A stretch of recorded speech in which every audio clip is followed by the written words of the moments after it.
Welcome back to 100 days of turning my hackathon idea into reality. Today is going to be day 7. Wow, it's day 7 already. And I'm just going to come right out and say it. Today I failed. So I don't want this to be super cryptic, nor do I want to come out as, like one of those half-ass YouTube apology videos. But the idea is that today you're going to see a lot of the work that I was doing to try and set up environments for the sake of AI development. And honestly, I couldn't do it. I totally could not figure it out at the end.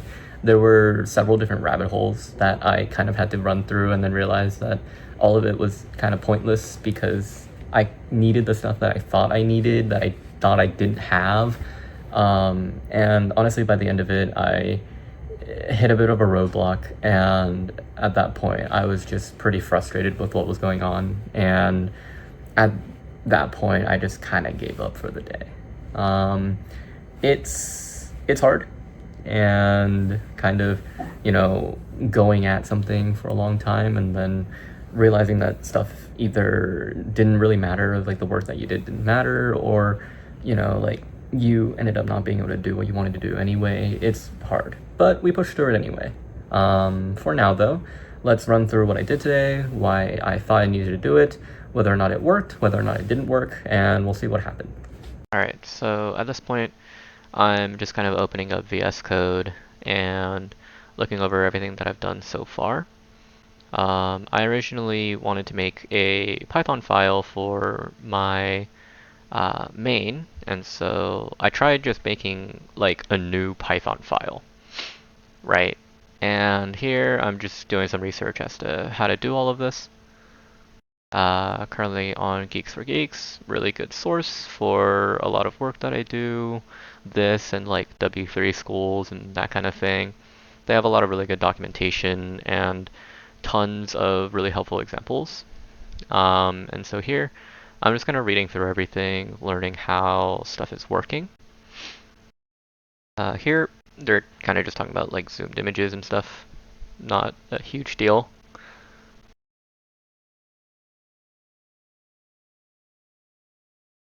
And I'm just going to continue kind of just reading through the website. And I think eventually I realized that this isn't exactly what I'm looking for, because this is kind of just modifying images, and that's not really what I'm trying to do, because I'm trying to tag stuff inside of images rather than modify them in general. And so I searched specifically for that. I find this GitHub page, which is pretty cool. They made like a thing that like tags for medical imaging. And it's pretty interesting to read through. Unfortunately their demo video wasn't working, so I couldn't watch that. But I also didn't exactly want to port over that whole thing, so I just kind of kept looking. Here, I get to go ahead and change my search basically just for image tagging, because it doesn't have to be medical necessarily. The issue was that with medical tagging, they had to use like these very specific files that I'm not really planning on using. And eventually I do get to like TensorFlow, which is the pretty standard one. I read through basically the beginner like page, and here is where the giant rabbit hole starts, right? It I eventually get to like loading data sets and stuff, and at this point I'm like, okay, cool. I think I switch over to VS Code again at some point. Sometime along here. Let's see. Yeah, I keep reading and then still reading. And yeah, so I switch over to VS Code and I think, okay, well, I don't exactly want to be doing this inside of my current project. And so I'm going to open up what essentially a new VS Code project. And this is basically just going to be like a TensorFlow like testing. And here I make my first mistake, and that is going ahead and putting TensorFlow into what is it called? Like just trying to import TensorFlow as it is. But this is kind of a problem because I don't actually have it on my I don't have it on my device in the first place, and so there's nothing to import. You know what I mean? There's literally nothing for me to input, and I see that in VS Code, and this is an issue. And so I'm like, okay, I need to install TensorFlow then. And I go through this, and I'm like, okay, TensorFlow container. We need to go ahead and download all of the stuff. I need Docker in order to do this, or I could do this on Google Colab. But because I'm trying to move this onto like a public domain, I kind of want to avoid Google Colab as much as I can. And so here I'm just looking to install TensorFlow, and I eventually come across the Windows version and see like the hardware and the system requirements and software requirements. And so I have to go through and I'm basically just checking everything. Here, I'm like, what is my Python version? I don't even remember if I have Python downloaded on this computer because I haven't worked with Python in so long. And you might see it says 3.11 everywhere. For some reason, I just like completely did not realize this. Uh, for some reason, I just could not see the fact that everything said 3.11. But I think eventually I get to like Python version, I think right here, yeah. And it tells me 3.11, which is perfectly fine for the software requirements. Um, and then I have to look for like the pip version. And so I go ahead and do that, and I see my pip version is just fine, works perfectly fine. And then I see that I need a specific NVIDIA GPU driver.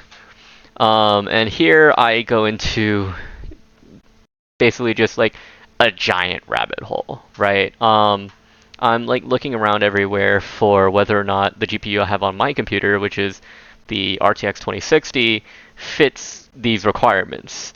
And for a huge long time, I'm just like working back and forth, just kind of jumping back and forth over and over, not really doing anything. And eventually, I get to this CUDA download kit, um, and I'm like, that doesn't seem right, right? Like, uh, so I check over with the CUDA update list, and I'm like, okay, what do I need for the actual version of CUDA that this pip is telling me I need? And I'm like, okay, so I look through everything. I look again. Again, my 2060 is on the list. And so I just keep running through over and over, and I honestly just don't really know like what direction to go in, right? I search up for the CUDA cores, and it doesn't really show up with anything. I search up for driver range, and I read through some of the some Reddit posts. Most of these didn't really have anything to do with it. Didn't give me a whole lot of information. I think eventually I figure out that I can go to my command panel, right? Yeah, so first I go to control panel and I try to look for it over here, and it doesn't really show up. So I kind of give up. I go to my command panel and I find this, right? So at this point, I can see my CUDA version, I can see my hardware, my software, everything there. And so I'm like, okay, cool. This should work, right?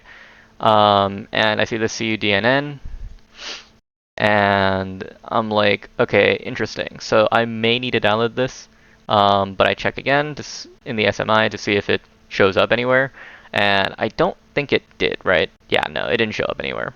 Um, and so I'm like, okay, I may need to download that, but we're gonna just try installing TensorFlow with pip.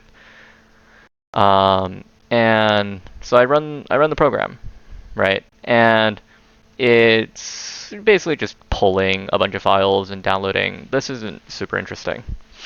But essentially what happens is, okay, so this video is sped up, and at this point I'm already pretty frustrated because I've gone back and forth over and over, and I haven't really been able to do anything. Finally, I'm like, okay, I have a solution. It should work now. I see this warning, and my heart sinks. Um, and I see the next warning, and my heart sinks even more. And these warnings just keep coming over and over. And eventually I get this red error, and I'm like, oh my god, fine, right? Like, okay, well, that's a fail. So yeah. To be honest, I stopped working today much earlier than I normally would have. But that was mostly because at this point I was just really frustrated with this whole thing. It, you can't really tell through the video, but at this point I had just felt like I'd been going in circles without a whole lot of guidance. And a good part of that was just me doing it to myself because I, for some reason, thought I could do it without a tutorial and just kind of following website instructions, and clearly that wasn't the case.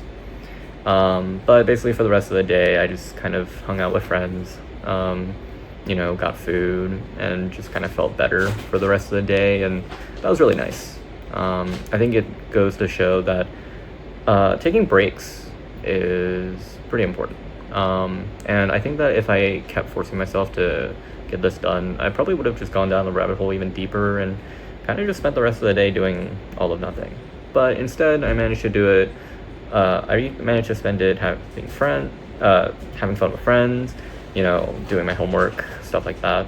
And I think overall that definitely made me feel a lot better about the day, even if, I didn't accomplish really anything. Yeah, setbacks are okay. We deal with them. It's not a big deal.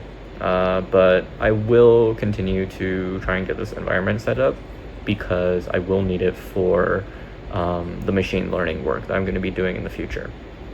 For now, though, that's all for me. In the next one, I'll probably be pulling up some kind of tutorial to follow. But yeah, for now, that's all, and I'll see you in the next one. Bye-bye.